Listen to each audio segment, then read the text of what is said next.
شفا ملتی ہے, نہیں لیکن راستے کھلتے ہیں. اختیار صاحب وہ تو پی ٹی آئی یہ کہہ رہی ہے نا سر کہ آپ لوگوں کے پاس اختیار نہیں ہے, آپ کے ساتھ اگر مذاکرات کریں بھی تو آپ کے پاس اختیارات نہیں ہے.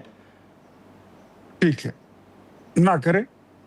جن سے آپ بات کرنا چاہتے ہیں وہ آپ سے بات نہیں کرنا چاہتے, اور ایک بار نہیں وہ آپ کو درجن بار کہہ چکے ہیں کہ جاؤ اپنا کام کرو, جاؤ پارلیمنٹ میں بیٹھو, ہمیں سیاست میں مت گھسیٹو, جاؤ پولیٹیکل پارٹیز کے ساتھ اور اس کی لیڈرشپ کے ساتھ بیٹھو, پارلیمنٹ کے ساتھ بات کرو. We have got nothing to do with your dirty politics. تو پھر تو ٹھیک ہے, جیسا ہے چل رہا ہے سو چلنے دو. ٹھیک ہے رانا صاحب, اب یہ جو مذاکرات کے حوالے سے اب تو کافی ٹائم ہو گیا ہے, حکومت آپ کے سامنے ہے کہ وہ ہمیشہ کہتی ہے کہ ہم تو ہاتھ بڑھا رہے ہیں, ہم دعوت بھی دے رہے ہیں. اسپیکر صاحب فلور آف دا ہاؤس یہ کہہ چکے ہیں کہ کمیٹی جو انہوں نے تشکیل دی تھی وہ ابھی بھی موجود ہے. تو یہ پھر کنفیوژن ہے یا آپ واقعی ابھی بھی یہی سمجھتے ہیں کہ نون لیگ کے پاس کوئی اختیارات نہیں ہے, بیٹھنے کا کوئی فائدہ نہیں ہے؟ شکریہ گرمانی صاحب. دیکھیں میرے سمجھنے سے یا آپ کے سمجھنے سے تو کوئی فرق نہیں پڑے گا. The facts do not change. It's not a matter of perception, it's a matter of fact. اچھا, کہ دیکھیں اگر آپ نے کوئی بھی, ابھی اختیار ولی صاحب بات کر رہے تھے کہ جی ہم تو بڑی دعوت دے چکے ہیں. دیکھیں دعوت دینا نہیں ہوتا, آپ نے عملی اقدامات کرنے ہوتے ہیں اس کے لیے. اس کو میں کہتا ہوں کہ آپ نے منیمم CBMs تو کرنے ہیں نا, منیمم کانفیڈنس بلڈنگ میجرز ہیں. گفتگو سے پہلے بھی کچھ CBMs ہوتے ہیں. یہ ابھی ہم نے دیکھا کہ جب دو فریقین کے درمیان آپس میں کوئی بات ہوتی ہے تو اس سے پہلے کچھ چیزیں طے کی جاتی ہیں. صحیح بات تو تبھی ہے نا, صرف بیٹھنا تو نہیں ہے. اگر بیٹھنا آپ نے کبھی دیکھا دنیا کے اندر کہ دو فریقین آپس میں کوئی مذاکرات کر رہے ہیں اس سے پہلے کوئی کانفیڈنس بلڈنگ میجرز نہ سیدھی بات کرنی شروع کر دیں؟ ایسے نہیں ہوتا. اس کا منیمم CBM کیا ہے, اور یہ منیمم CBM پاکستان کے قانون کے اوپر ہی منیمم عمل کرنا ہے. اور وہ کیا ہے؟ عمران خان صاحب جو کہ پاکستان کے فارمر پرائم منسٹر بھی ہیں, ان کے کیسز کے اوپر تو اب چھوڑے, اب پوری دنیا کے جو جیورسٹس پہ لکھ چکے ہیں کہ کیسز کی نوعیت کیا ہے, اس کو بھی چھوڑ دیتے ہیں ہم. جو 300 سے اوپر مقدمات ہیں, 300 سے اوپر مقدمات اٹ سیلف یہ شو کرتے ہیں کہ کیسز کی نوعیت کیا ہوئے گی. 6 ماہ سے اوپر ہو چکا ہے. ان کی فیملی کی, ان کے وکلاء کی, ان کے پولیٹیکل ایسوسیٹ کی, کسی کی ان کے ساتھ ملاقات نہیں. مجھے پاکستان کی تاریخ میں آپ مجھے ایک واقعہ بتا دیں, چھوڑیں high profile former prime minister کوئی تھا یا نہیں تھا, کسی کو بھی چھوڑ دیں, مجھے آپ کسی ایک پاکستان کے قیدی کا کوئی ایک واقعہ بتا دیں جب کہ اس کی 6 ماہ تک اس کی فیملی سے ملاقات نہیں ہوئی تھی. پہلا تو یہ ہے. اگر آپ چاہتے ہیں, اب یہ باتیں بڑی اچھی کر رہے تھے کہ اگر آپ چاہتے ہیں کہ جمہوریت کی بحالی ہو, اس کا مطلب انہوں نے تسلیم کیا جمہوریت تو ہے نہیں, پھر بحال وہی چیز ہوتی ہے جو نہیں ہوتی. اگر آپ چاہتے ہیں کہ پاکستان میں پولیٹیکل پروسیس جو چلو الفاظ کا تھوڑا بہت ہیر پھیر تو ہو جاتا ہے. بحالی کا ذکر لفظ میں نے استعمال نہیں کیا, میں نے تقویت کی بات کی. چلیں ذرا مضبوط ہی تقویت کی بات. ہاں, ہمارا خیال میں بحالی, آپ کے خیال میں تقویت ہے. چلیں let's agree to dish agri.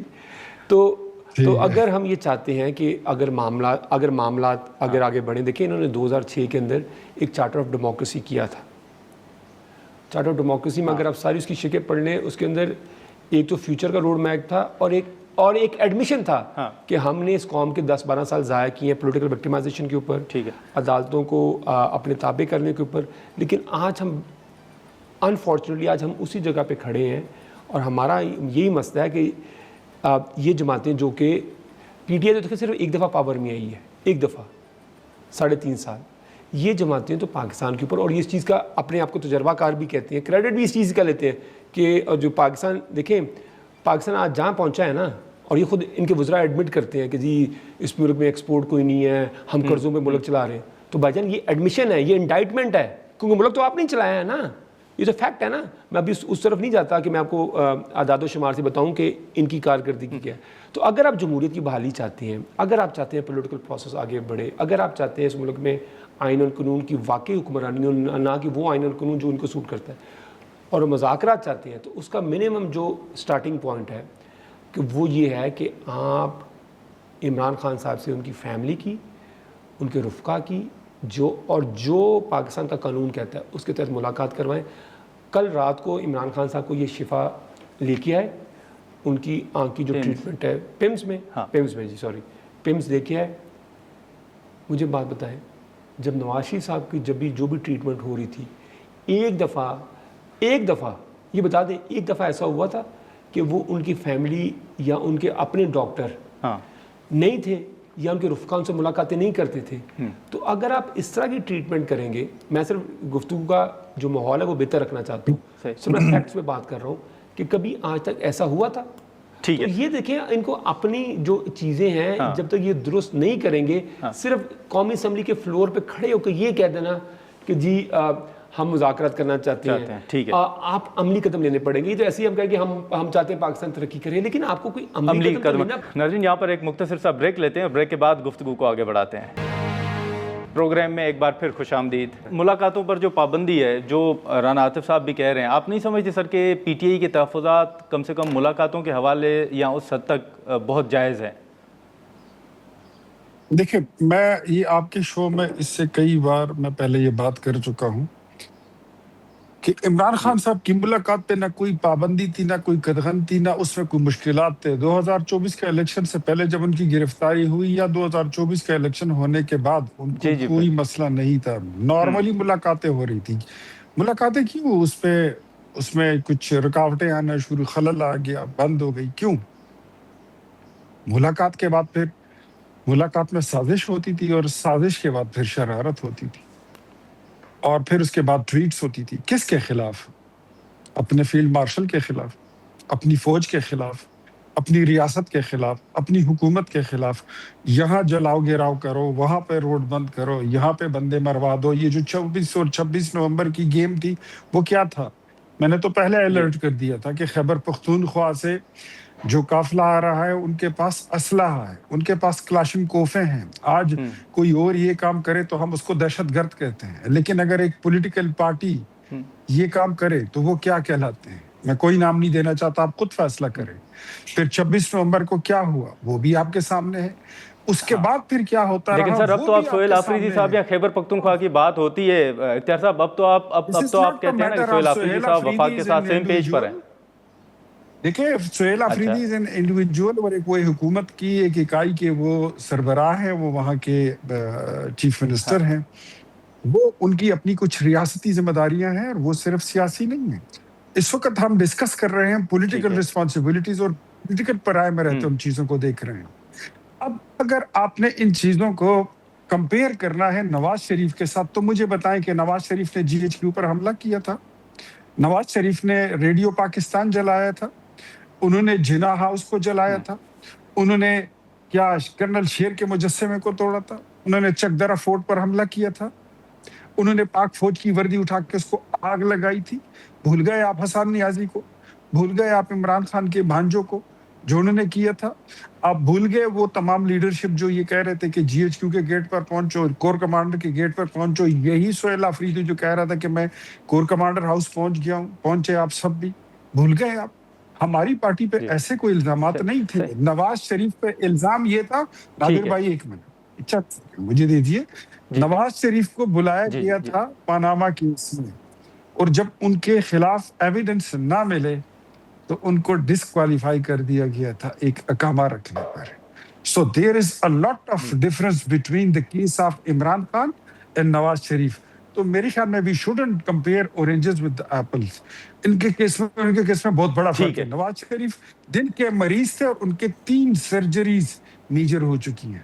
Imran Khan کا علاج ہم کرا رہے ہیں پوری رسپانسبلٹی کے ساتھ, اس میں کوئی سستی نہیں برتی جائے گی. یقین کریں کہ نہیں برتی جائے گی. لیکن ران صاحب, اب یہ تو اختیار صاحب ملاقاتوں کے حوالے سے تو موقف رکھ رہے ہیں, لیکن اس سے پہلے یہ جو پی ٹی آئی کے اندر ڈویژن جس کا اختیار صاحب نے بھی ذکر کیا, یہ حقیقت ہے؟ اور دوسرا اس وقت پھر پی ٹی آئی کی اسٹریٹجی کیا ہوگی, آپ کیا سوچ رہے ہیں؟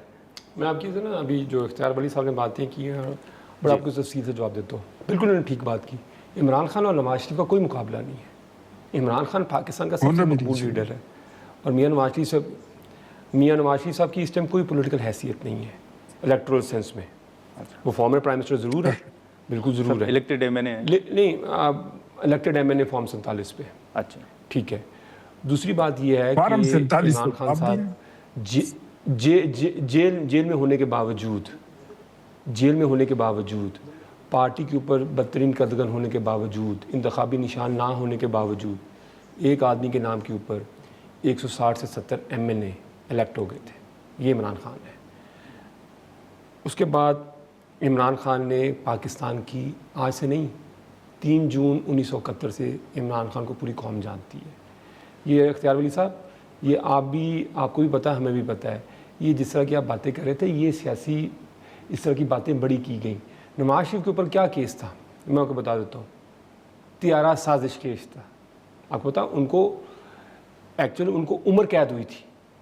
کیا یہ بھول گئے ہیں؟ یہ تو ابھی پاناما پہ آ گئے ہیں. ان کے اوپر طیارے کو اغوا کرنے کا کیس تھا، وہ بھی جنرل مشرف کے طیارے کو، اور کورٹ نے ان کو اس کے اوپر سزا دی تھی، اور ان کے اوپر سیاست میں حصہ لینے کے اوپر 20 سال کی پابندی لگائی گئی تھی. کہتے ہیں میں آپ کو ججمنٹ سنا دیتا ہوں. یہ بھی تاریخ کا حصہ ہے. یہ تاریخ بھول جاتے ہیں. سپریم کورٹ کے اوپر حملہ یہ بھی تاریخ کا حصہ ہے. ٹھیک ہے. جوڈیشری کے اندر ڈویژن یہ بھی تاریخ کا حصہ ہے. سندھ کے اندر گورنر رول یہ بھی تاریخ کا حصہ ہے. بریف کیس بھر کے مہران بینک سکینڈل یہ بھی تاریخ کا حصہ ہے. لوگوں کو سیاستدانوں کے ضمیر خریدے گئے 1990 میں آئی جے بنی، وہ بھی تاریخ کا حصہ ہے. کہیں تو میں آپ کو پوری تاریخ سنا دوں گا، یہ آپ کا پروگرام چھوٹا پڑ جائے گا. تو اسی اگر ہم اس سے تاریخ کا دوسرا تو میں اختیار ولی صاحب کے لیے نہیں سر، آپ نے وہ اپنی بات کر لی. میں تو میں نے آپ کو اب کیسٹ کی 20 سائڈ سنائی ہے. آپ کو شاید اس کے اب آپ کو میوزک پسند نہیں آ رہا، وہ ایک علیحدہ بات ہے. تو نہیں مجھے پسند ہے، میں اس کی سائڈ 3 آپ کو سناتا ہوں. بڑی مہربانی آپ کی، تھینک یو ویری مچ. میں بڑا شکر گزار ہوں، آپ کو پسند آیا. تو دیکھیں ہم آج اگر دیکھیں ہم اب ذرا بہتر دیکھیں بات یہ ہے جی کہ یہ بات ہے، کیا ہم نے یہی باتیں کرنی ہے، کیا ہم نے آگے بڑھنا ہے؟ میں پارٹیزن بات نہیں کرتا. کیا ہم نے یہی باتیں کرنی ہے؟ چارٹ شیٹ میں نے آپ کو سنائی، ابھی تو چارٹ شیٹ شروع ہوئی تھی. کیا آپ پولیٹیکل پروسیس کو آگے بڑھانا چاہتے ہیں کہ نہیں بڑھانا چاہتے؟ فنڈامنٹل کوسچن یہ ہے. کیا آپ چاہتے ہیں کہ پارلیمنٹ میں پاکستان کے فیصلے ہوں؟ آپ یہ چاہتے ہیں کہ نہیں چاہتے؟ کیا آپ چاہتے ہیں فری اینڈ فیئر الیکشن ہوں؟ کیا آپ یہ چاہتے ہیں کہ نہیں چاہتے؟ فیصلہ کریں آپ. صحیح. اگر آپ یہ چاہتے ہیں تو اس کا ایک ہی طریقہ ہے، آپ پاکستان کی سب سے مقبول پارٹی اور سب سے مقبول رہنما عمران خان کو اس پروسیس سے مائنس کر کے، آپ نے 4.5 سال آپ نے معیشت کی حالت دیکھ لی. آج پاکستان ابھی میں پارلیمنٹ سے میں اٹھ کے آ رہا ہوں، آج یہ بجٹ جمعے کو بجٹ پیش ہوا، ہفتہ اتوار پیر، آج تیسرا دن ہے. کرمانی صاحب آپ مجھ سے نہیں، آپ اپنے پروڈیوسر کو کہیں، کسی کو چیک کریں، ان کے لوگوں کی اٹینڈنس، ان کے لوگ خود ہمیں کہہ رہے ہیں کہ ہمارے پاس ڈیفینڈ کرنے کو کچھ نہیں ہے. انپریسیڈنٹڈ لو اٹینڈنس ہے پاکستان کی تاریخ کے اندر.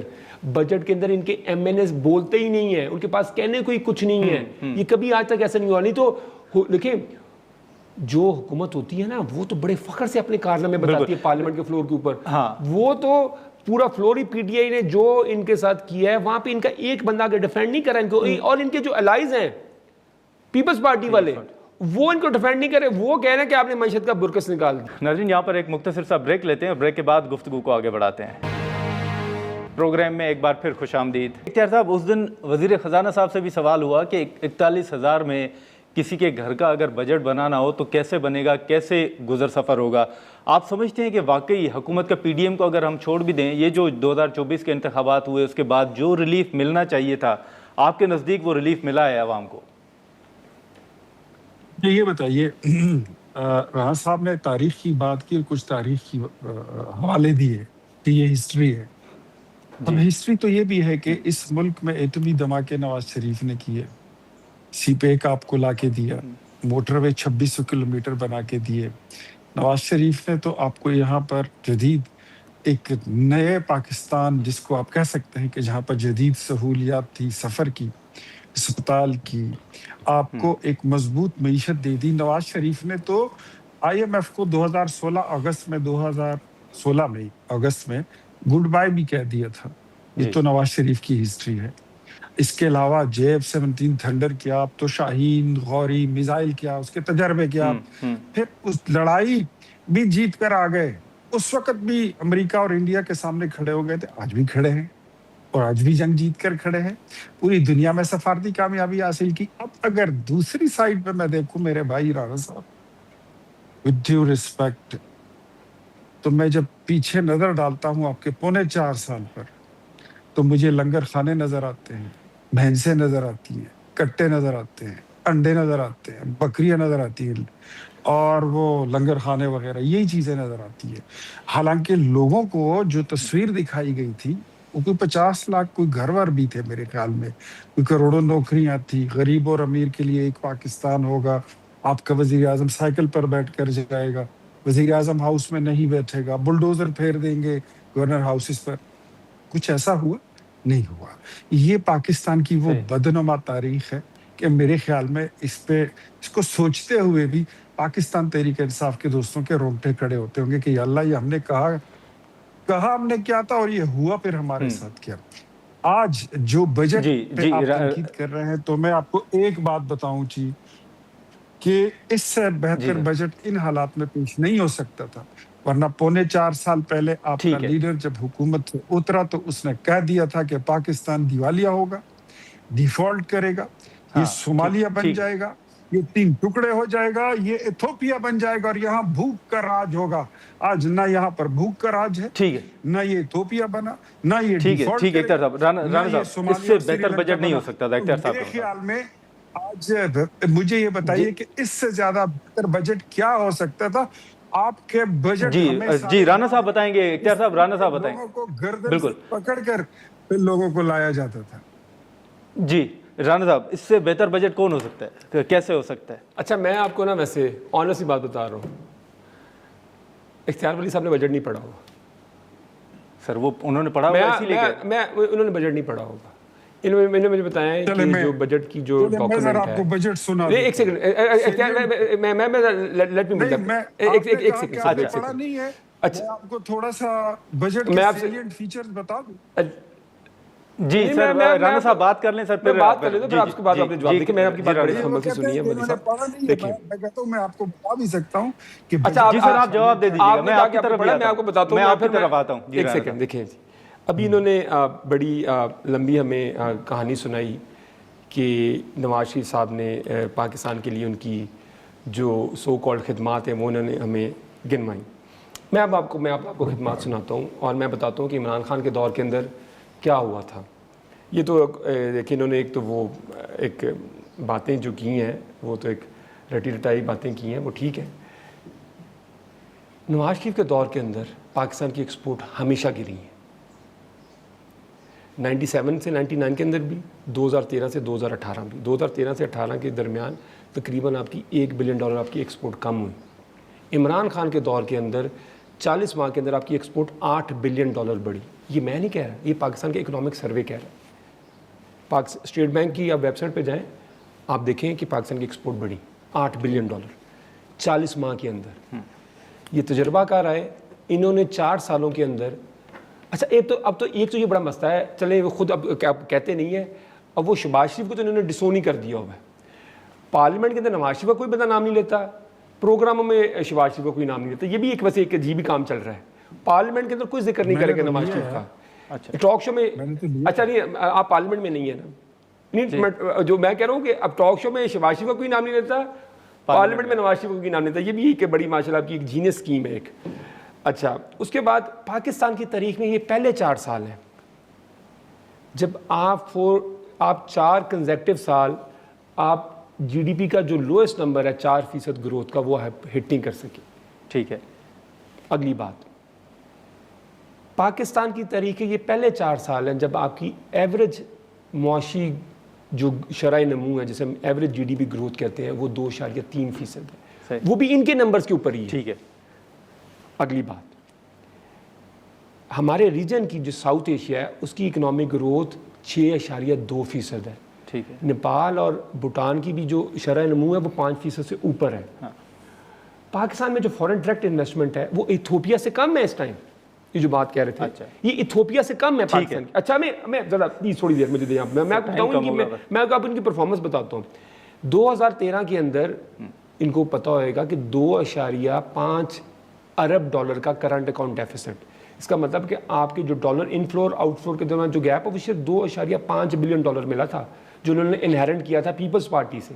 اور پیپلز پارٹی کی حکومت میں ماشاءاللہ پاکستان کی ایک سب سے ناکام ترین حکومت تھی, لیکن اس کے باوجود ان کے $2.5 بلین انہیرنٹ کیا. اور 18 میں یہ ہمیں $20 ارب کا کرنٹ اکاؤنٹ ڈیفیسٹ جو پاکستان کی تاریخ کی سب سے